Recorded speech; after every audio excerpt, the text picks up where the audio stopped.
ငယ်စဉ်ကကလေးတို့ဘဝမှာပျော်ပါဖို့များလွယ်ပါတယ်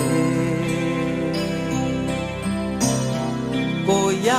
တာနဲ့တင်းတိမ်ရောက်ရဲ့စားချိန်မှာဝင်စားမယ်အိတ်ချိန်မှာဝင်အိမ်မယ်အပူပင်ကင်းတဲ့ကလေးလေးဘဝသာတခါပြန်ပြီးရချင်သေးတယ်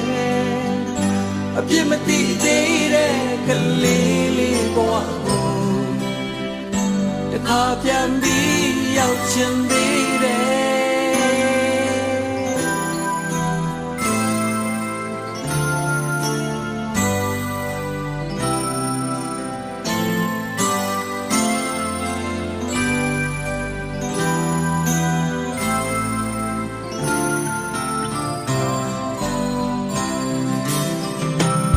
ဟိုစဉ်ကလွတ်လပ်မှုဟာ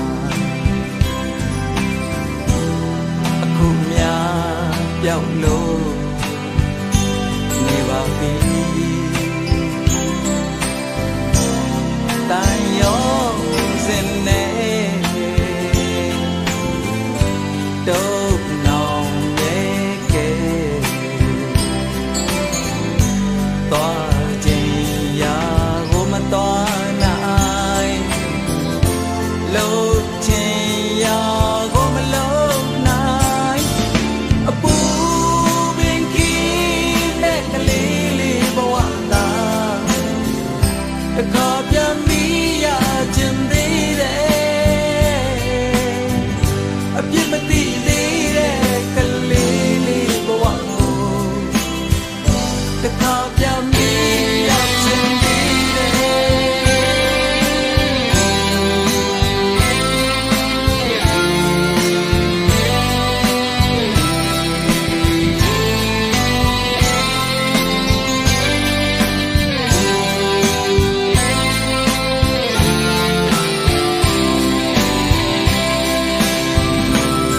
ချစ်စနေ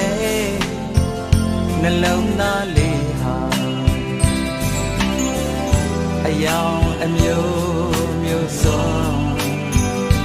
တင်နေပြီစန္ဒာလွန်ကဲစိတ်အလိုလိုက်